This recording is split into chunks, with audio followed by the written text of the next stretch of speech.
The world concentrated instead on what happened next, the invasion of South Ossetia and other parts of Georgia by the Ossetians' mighty allies, the Russians. The West was outraged. There was a tit for tat.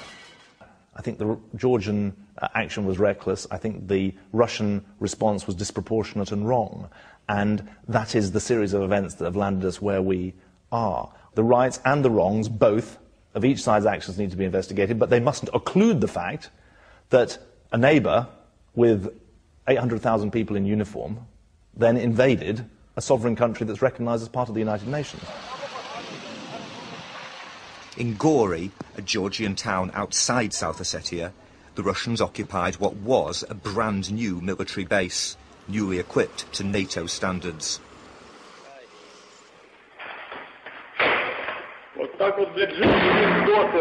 The footage ordinary Russian soldiers took on their mobiles reveals their wide-eyed fury at the Georgian enemy's superior conditions.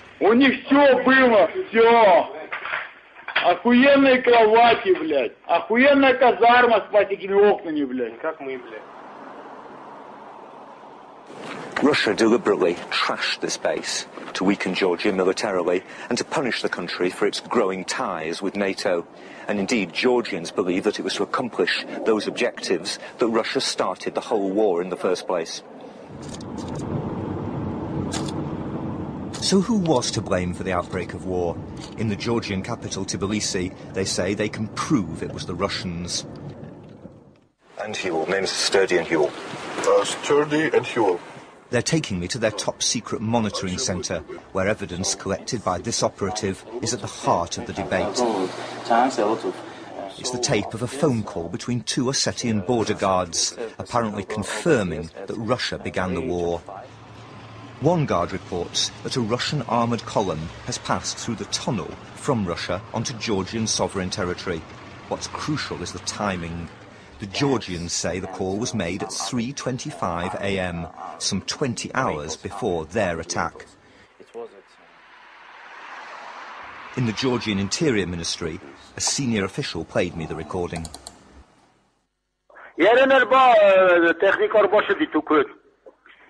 Технико дар маодам дар. Ерен эрж бахостуст, не? Мана и 20 минут возмарда бунда фток фажстуни адром тарти. Омаҷа бира эштер бира технико ро колтуй. Ой, тонко барди, демпета, бердемпета. But despite this apparent evidence, Georgia didn't mention any Russian invasion when it went to war at the end of that day, the 7th. It didn't mention any proof until weeks later, because it says now it mislaid the tape.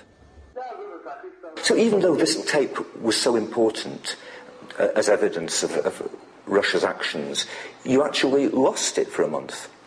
Well, we never lost it actually because it was in the files. But we had about 6,000 intercepts of the same kind. But this was crucial. This was crucial. So even one so important to your case, you didn't keep it separately? No, that was a mistake. Russia's foreign minister, Sergei Lavrov, isn't convinced. This tape is nonsense and it is a lie. Look, NATO and the United States, with all the satellites monitoring this area very, very closely, how can they not know the truth? They know it, and we know that they know it.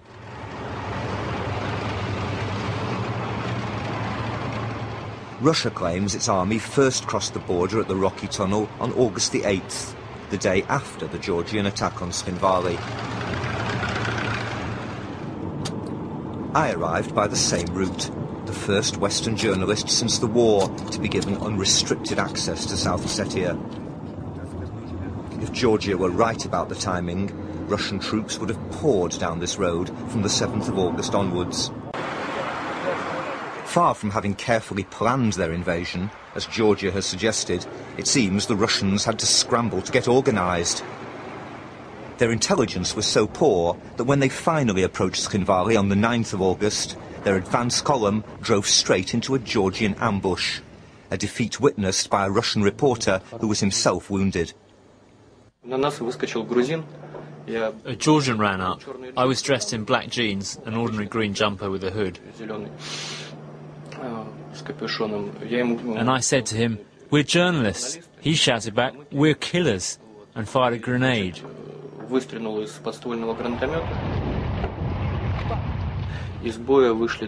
Only 5 armoured vehicles got away. The rest of the column was wiped out, and there were a lot of wounded, including the army commander, General Khrushchev. From a military point of view, the commander of an army has no business in an advanced column coming to storm a town. Russia puts it very simply. It says Georgia attacked a sleeping town. Well, Georgia was attacked by people in that town of Skin Valley, and that is the tit-for-tat that I have talked about from the beginning. There is another side to the story, and this is it.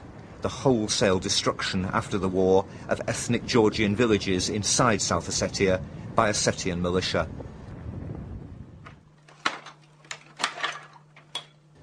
Ossetians say the villages were used by the Georgian military, but this was plainly a family home. Its former occupants are now among the 16,000 Georgian refugees from South Ossetia sheltering on the other side of the dividing line.